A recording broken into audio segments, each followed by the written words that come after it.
Hello, friends. Welcome to the Champions Mojo podcast. I'm your host, Kelly Pallas, and as usual, I'm co hosting with my wonderful sister in law, Maria Parker. Hey, Maria. Hey, Kelly, it's great to be with you. We've just been enjoying a great conversation before we started hit the record button, so I'm excited to share with our listeners. Yes, so it's the day before Thanksgiving, and we have been talking about setting ourselves up for a great 2025. And a lot of people wait until January 1 to make some plans. And you and I feel really strongly about starting a little earlier and Yes. looking at these next weeks is the crucial time when you can really backslide on your training, your fitness level, your ability to perform, your ability to train. And we feel like we wanted to put this out there, what we're doing, and hopefully inspire some of you guys to think about things that you want to be doing. And these are the things that we're going to be doing.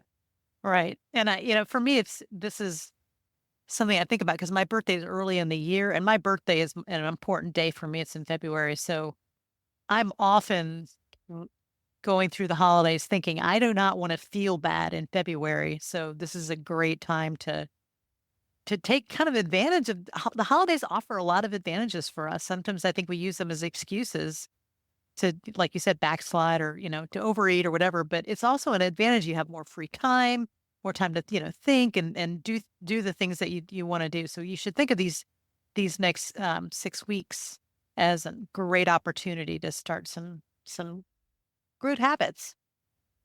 Yes. So we have come up with 8 things we're going to be doing. We discussed them at length as the sister in law and elite masters athletes that we are. So, everybody can adjust as they see fit. But so my first one, Maria went, um, my first one between now and January 1, I want to lose 5 pounds of fat. Of course, you don't want to just lose 5 pounds on the scale. You want to be lean. I want to lose 5 pounds of fat. And here's why I'm putting that out there as a goal. I may not lose 5 pounds of fat, but the average American between October 31st, Halloween, and the 1st of January gains 7 to 10 pounds.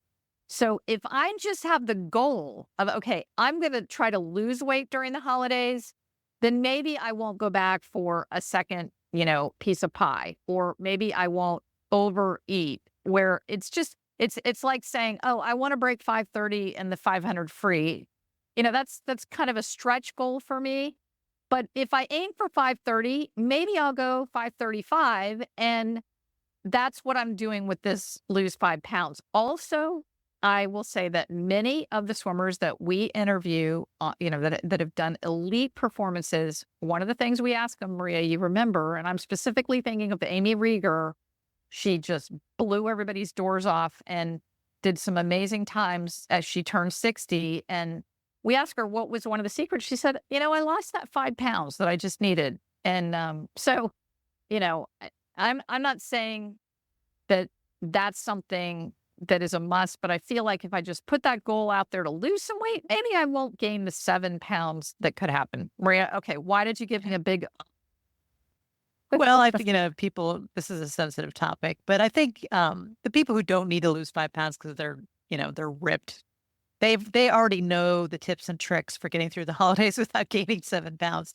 And, I just, but I think take this as inspiration. You don't have to give in to you don't have to accept every piece of sugar loaded carbohydrates that's offered to you.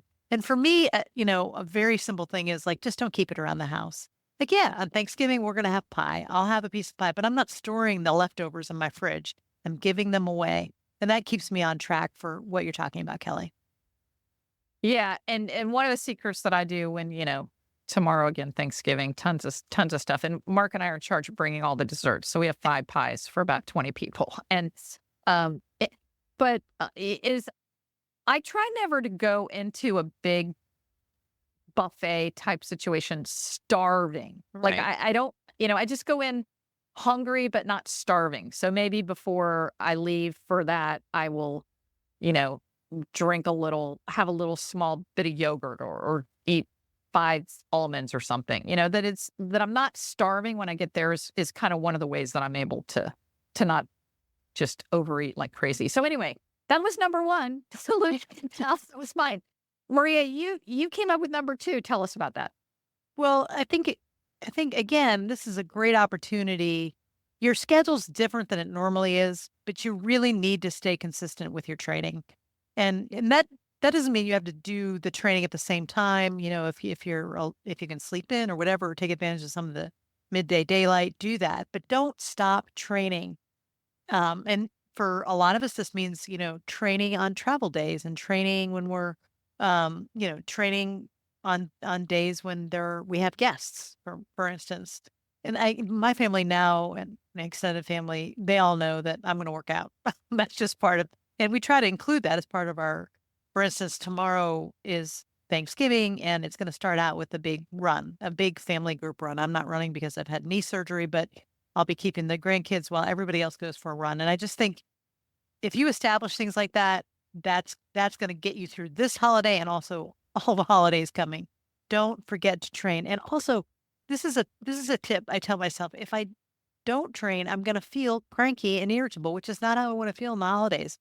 Training keeps my mood good. Yeah, I love that. Of course, if we're looking at the holidays, sometimes you just think, "Oh, this is the time to kinda let down and relax." And yeah, we definitely should relax and enjoy family and Yeah, enjoy social. traditions and enjoy Mhm. the social part of it. But yeah, you can get that with your training group or, maybe go to have coffee afterwards with your training group, but keep the training going. Right. It's just like, don't make the excuse of this is and obviously, pools are closed on Thanksgiving Day and maybe even New Year's Eve, I mean, Christmas Eve and Christmas Day. But if you can't do, the exact swim you want to do, well, then go for a long walk or, Yeah. Turkey trot. do something to keep moving, turkey trot, but keep that keep your cardiovascular fitness and your strength going during the holidays. So consistent training. All right. Right. So that's number 2. Number 3 is it's kind of cool if you can do one simple little strength training move. And this is something I'm going to do. Again, these are things Maria and I are doing to be ready for January. I am in the middle of a sit up streak. I do 100 sit ups every day, which isn't a lot. But if you think about it, at the end of the month, what is that? 3,000. That's a If you do lot. it That is a 30 lot. days, Yeah. that's 3,000 sit ups. Swimming is highly core driven. So I just do 100. I do the Navy SEAL sit ups, which is where I tuck my feet under our sofa and, the weight of the couch holds me up and I bring my chest all the way up to my knees. And I try to do 60 of those in 2 minutes, and then I'll go on and do another 40. Sometimes I'll do a straight 100, but I usually just do 60. And Mark can't do those sit-ups. They hurt his back. So he does crunches. Yeah. And he does 100 every day. But start a streak, whether that's sit-ups, push-ups. If you can't Pull-ups. do full push-ups, you can do pull-ups, you can do, assisted push-ups where you're just on your countertop and you're slanted in. But if you just continue that, that's something you can easily do in between hanging Christmas bulbs or, baking goods or whatever you're doing with your family or over the holidays. You can say, "Oh, I got to keep my streak going," and just get out the Excel spreadsheet and just check it off. Yeah, I love that. Or put a little star on your calendar. I mean, and it's not forever. Just imagine yourself doing it till January 1st. And what a great Yep. thing to have Yep. done all those sit-ups or whatever. I love that one, Kelly. I love a streak. Oh yeah. So that's number 3. Maria, you got number 4, which Yeah. is Number 4 is during this holiday season when things aren't so maybe regular with with your swimming team or with whatever team you're on. Pick one technique in your sport, swimming, that you really need to work on. That just one technique. So whatever it is, for me, it would be. Kelly asked me, "Well, what would your technique?" For me, it would be flip turns. I'm terrible at flip turns. But if I work on that consistently, just during this period, not necessarily the whole year or whatever, but just during this period, it's like a little mini block where I'm going to work on this one technique that I know I need to work on. What are some other techniques, Kelly, that people could specialize in that they might have trouble with? Yeah, I think that's a great thing, Maria. I love this one, and I'm going to be doing this one too. Again, you and I both kind of agreed that we're going to both do all 8 of these that we came up with for us. But I think technique, if you take the place you know you need the most work. So whether that you want to see the biggest result. So I know I need the most work on my butterfly, but I don't care about my butterfly. I don't want to do butterfly. I don't. So I'm not going to work on Not that. going to So be it's not butterfly. work on. It's not going to be butterfly. It's not work on the thing that you're the worst at. It's work on the thing that will most improve the event or the stroke or the outcome that you want the most improvement on. So Yeah. for me, I want more speed. All right. So I just want to be faster, on a base 25, where, I'm generally known as distance person, but I want to be faster. So I want to work on the technique, my sprinting technique of, when I'm higher tempo. So I'm going to be working on tempo. I know Denise has a little tempo trainer. So it's not always easy for me to use or put on, but I have it. I love it. It shows my tempo. So I'm going to be working on tempo, and you can, and I think that's going to make the biggest difference for me in my events. So whatever your events are that you want Yeah. to work on, It that could is just going be to a really give you the strong most push off the result. wall, right? Just push off the Absolutely. wall. It could be you're One dolphin off underwater. each wall, Right. streamlining. It could be Right. streamlining. It could be dolphining. It could be your tempo. It could be your catch. It could be your start. It could be streamlining off the start, getting into a hole. I know, a lot of master swimmers will be very flat on their dives. And so, yeah, just, I think we've covered, Yeah. what that one is. So that's number 4. Number 5, this is something over the holidays that I think will be really easy to do, but it just makes a huge difference for me. And that's to read or listen to something inspirational. And this is not meant to be self-serving, but it's a conversation Maria and I just had, and the the podcast right before this is the Michelle Cooven Kupfer interview. So listen to podcasts or books that inspire you. Of course, we interviewed Michelle and it was very inspirational, but I went back and listened to the final finished product of that podcast, which I think is podcast 262 for us, our very last one that we produced. And after I listened to Michelle talking about how hard she was working and kind of her injuries and overcoming her flip turn dizziness and all this, I thought, gosh, that just inspires me to go swim. Another book that I've been listening to is called The Comfort Crisis, and it is phenomenal. It's a great book. Michael Easton, or is it Michael Easter? We can put that in the show notes. But that book also, when I listen to that, it inspires me. So during this time, it is going to be harder to get motivated. So find things that you can read or listen to that are going to get you down to the workout. I love that. I think that's a great thing. Listen a little bit every day. I love it. And if you're in the car or in an airplane, great opportunity to listen. Or if you're a reader, read. All right, that was number 5. Number 6, Maria. Oh, Which this is a great one. This is kind of like my birthday. Put a meet on the calendar for January. You need to do this right now. Go find a meet in January. This is probably for me the biggest thing to keep me training. If I know there's something coming up early in the year, that will keep me training through the holidays. It's because if you take a whole week off in December, it's gonna just crush your fitness. And so if you have a meet that's gonna keep you getting up and keep you helping you be consistent in your training. Yeah, I think this probably is the most powerful one of all 8, number 6 here. But it's just like all the January meets are posted. You can go to clubassistant.com, Google Club Assistant Master Swimming. All the meets are there. They're also posted on your local, master swimming websites, your local LMSCs. The meets are out there for January. There are tons of them.